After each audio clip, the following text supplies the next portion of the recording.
రేపు ఎన్నికల్లో నేను ఒక 4 అంశాలను ఎజెండాగా పెట్టుకున్నా. మొదటిది ఉమ్మడి సర్వీస్ రూల్స్ తీసుకొస్తా. 2018లో అప్పటి ప్రణబ్ ముఖర్జీ మాజీ రాష్ట్రపతి గారు పంపించిన సర్వీస్ రూల్స్ను ఈ తెలంగాణ రాష్ట్రం అమలు పరచలేదు, కానీ ఆంధ్రప్రదేశ్ రాష్ట్రం అమలు పరిచింది. ప్రభుత్వం అమలు పరచకపోతే అమలు పరిపించాల్సిన ఎమ్మెల్సీలు నిద్రావస్థలో ఉండి అమలు పరిపించలేకపోయినరు. కొన్ని సంఘాల నాయకులు మేము తాతలు నేతలు నాకినని చెప్పుకునే వాళ్ళు చేయించలేకపోయినరు. నేను ఎమ్మెల్సీగా ఎన్నికైతే వచ్చే జూన్లో మొదలు పెట్టుకొని దసరా పండుగ నాటికి దాన్ని ఖచ్చితంగా సాధిస్తా. జూనియర్ లెక్చరర్లు, డైట్ లెక్చరర్లు, ఎంఈఓలు, డిప్యూటీ డిఓలుగా పదోన్నతులు ఇప్పిస్తా. రెండవది సిపిఎస్ విధానాన్ని ఖచ్చితంగా రేపు సెప్టెంబర్ 1వ తారీఖు లోపలనే రద్దు చేపిస్తా. మూడవది గతంలో ఉపాధ్యాయులకు నెల పదోన్నతులు ఉంటుండే. ఒక నెలలో ఒక స్కూల్లో టీచర్ రిటైర్ అయితే ఆ ప్లేస్లో ఇంకో టీచర్ ప్రమోషన్ మీద వస్తుండే 32 జీవో ప్రకారం. ఈ 10 ఏళ్లలో ఆ జీవో అమలు కాలే, ఒక్క టీచర్కు పదోన్నతి రాలే. ఈ ఎమ్మెల్సీలు మాట్లాడలేదు, ఈ సంఘాల నాయకులు ఇలా పోటీలో ఉన్నవాడు ఎవడు మాట్లాడలే. సరే నేను మాట్లాడినా వాళ్ళు అనొచ్చు నువ్వు మాట్లాడినావు కదా పని అయిందా అని, కానీ నేను మాట్లాడే వరకే నేను ప్రతిపక్ష పాత్ర. మీరు ఒక బాధ్యత గల ఎమ్మెల్సీ, మాజీ ఎమ్మెల్సీ, ఆ ప్రభుత్వానికి అంటకాగిన సంఘం కదా, మీరు ఎందుకు సాధించలేకపోయి? ఇవాళ 14 నెలల్లో నేను అంటకాగుతున్నా, నేనున్న ప్రభుత్వం ఉంది కాబట్టి ఇన్ని చేసిన. రేపు కూడా జూలైలో 32 జీవోను మళ్ళీ దుమ్ము దులిపి నెల పదోన్నతులు వచ్చేలాగా చేస్తా. అదేవిధంగా ప్రతి సంవత్సరం ట్రాన్స్ఫర్ల కోసం క్యాలెండర్ పెట్టిపిస్తా. ఎండాకాలంలో పలానా తేదీ నుంచి పలానా తేదీ వరకు టీచర్ల బదిలీలు ఉంటాయి.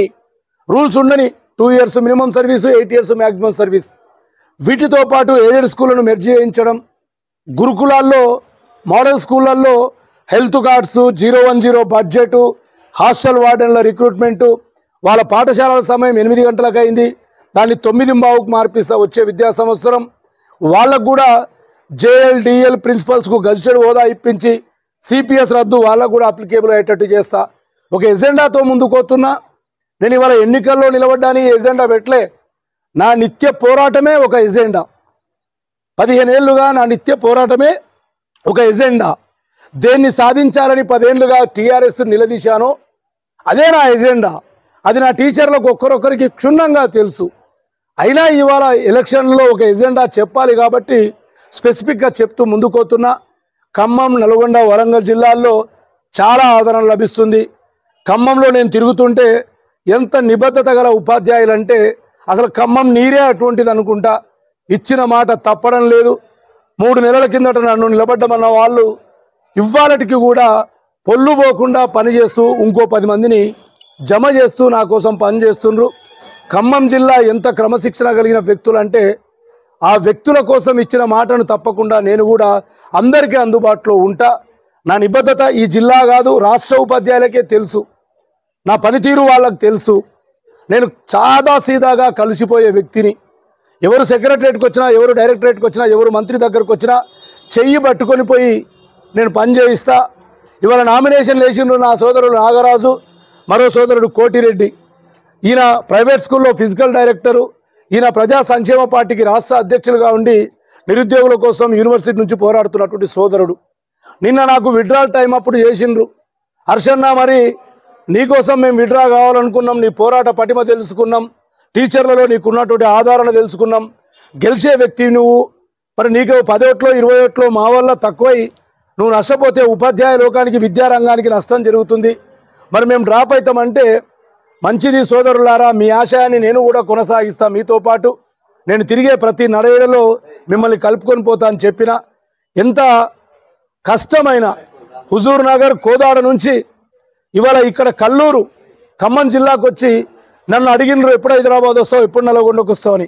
సారీ అమ్మ రాలేను, ప్రచారంలో ఉన్నా, నాకు గంట ఇంపార్టెంట్ అంటే ఓకే అన్న నీ ప్రచారం కడికే వస్తామని స్వచ్ఛందంగా ఈడికొచ్చి స్వచ్ఛందంగా అన్నా నువ్వు గెలవాలి, నువ్వు గెలిస్తేనే ఉపాధ్యాయ లోకం అధ్యాపక లోకానికి నిరుద్యోగులకు ఉపయుక్తకరంగా ఉంటుందని నాకు మద్దతు ఇచ్చినందుకు మీ ద్వారా వీరిద్దరికీ కూడా నేను కృతజ్ఞతలు తెలుపుతూ, వీరు ఏ ఆశయం కోసం నాకు మద్దతు ఇస్తున్నారో ఆ ఆశయాన్ని కొనసాగిస్తా, వీరితో కలిసి నడిచి వీరికి కూడా ఆ ఆశయంలో సక్సెస్ కావడంలో బాధ్యతను భాగస్వామ్యం కల్పిస్తా.